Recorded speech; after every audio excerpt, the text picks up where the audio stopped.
What gets measured gets managed. Whether you're a small startup or a large organization, tracking not just numbers, but the right numbers is key to knowing whether you're on track or headed off course. Today I'm sharing how EOS, the Entrepreneurial Operating System, helps you measure success or get early warning for failure through what they call scorecards, which is all about KPIs and measurables, and why it's crucial to focus on the right ones. Hey Peak Lifers, welcome back to this series, which is all about the EOS implementation phase that we've been going through as a company. Today's video is all about numbers, specifically the scorecard that will tell your business whether you're succeeding or treading towards failure. In this video, I'll share with you how EOS has helped us get clear on what to measure, how to build and use our scorecard, and why tracking the right metrics is one of the critical parts of running a successful business. So without further ado, let's dive in.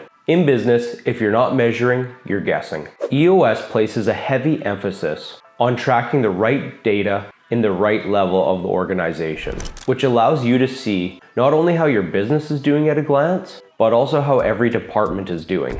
For us, this meant getting very clear on which metrics were important for us to track and which ones just weren't worth the trouble. Before implementing EOS, we weren't tracking as many metrics as we really should have.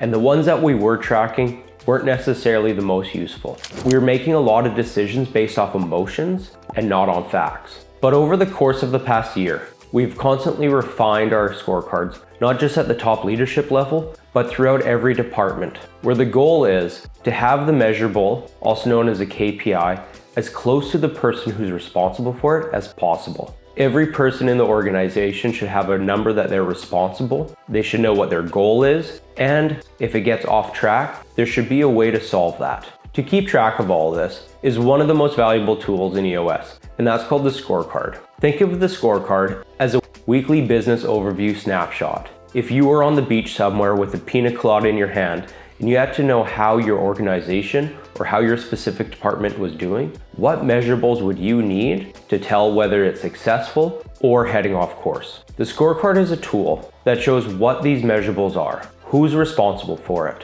what the goal of that measurable is, and a history of it. What we use is a 13-week rolling calendar. So at a glance, we can see all 13 weeks of data. Every organization is going to have different measurables that are important for them. There are going to be some universal ones, like weekly cash flow, new orders coming in, production lead times, number of late orders, customer complaints, and things like new leads or customer satisfaction. The key with coming up with measurables is you want something that's going to be relatively easy to record every week. You don't want to have the person that's responsible for it having to spend 4 hours just to come up with one number. The other thing is you want them to be leading indicators, things that will lead towards success as much as possible. Obviously, there's going to be outputs like total revenue for the month, but to support that, you want to have what leads to that output. In most cases, it would be the number of new leads or the number of orders received. By having the right measurables, you're able to take action and improve your organization.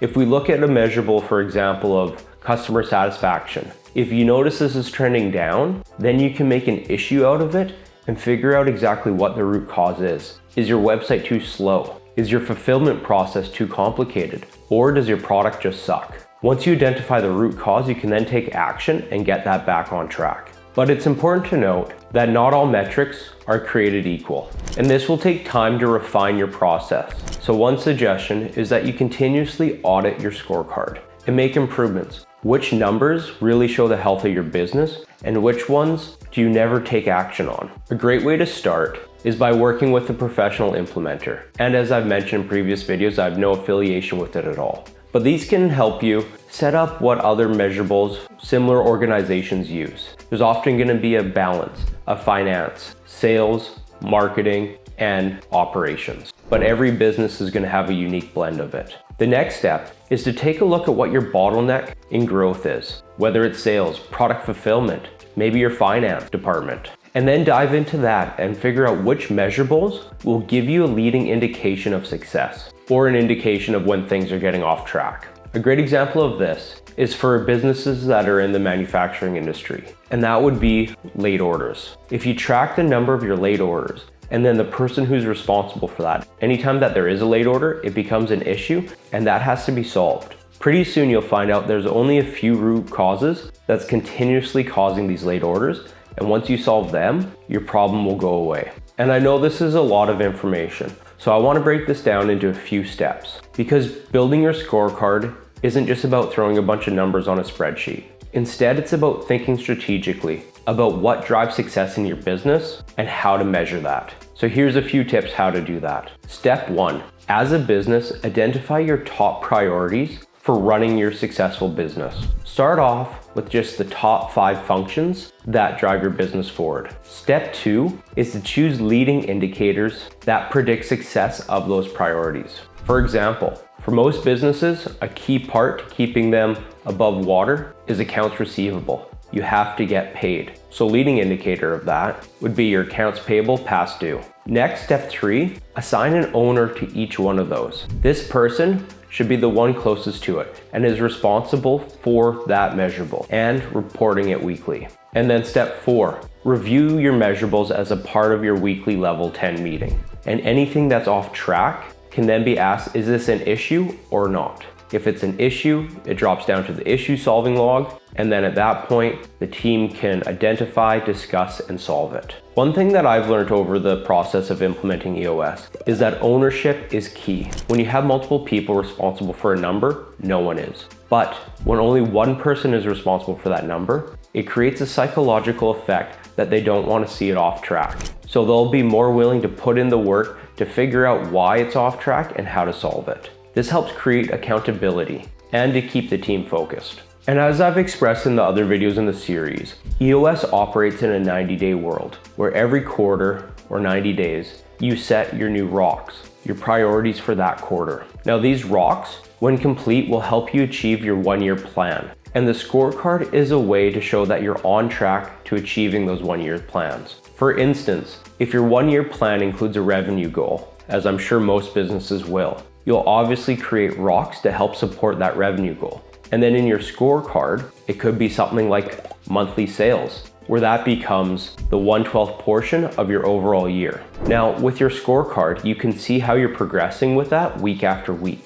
And if you're less than your goal, it's going to be obvious that you won't hit your 1-year plan. This gives you time to course correct before it's too late. A key here is that measuring success isn't just about hitting numbers. If your scorecard goals are too low, that isn't going to help anyone. Instead, it's about creating a culture of continuous improvement. EOS teaches us to focus on the data, but we've also learned, and it emphasizes, that you have to take action on that data. When something's off, we don't just talk about it. We figure out why, we discuss it, and then we solve it and assign action items to that solution.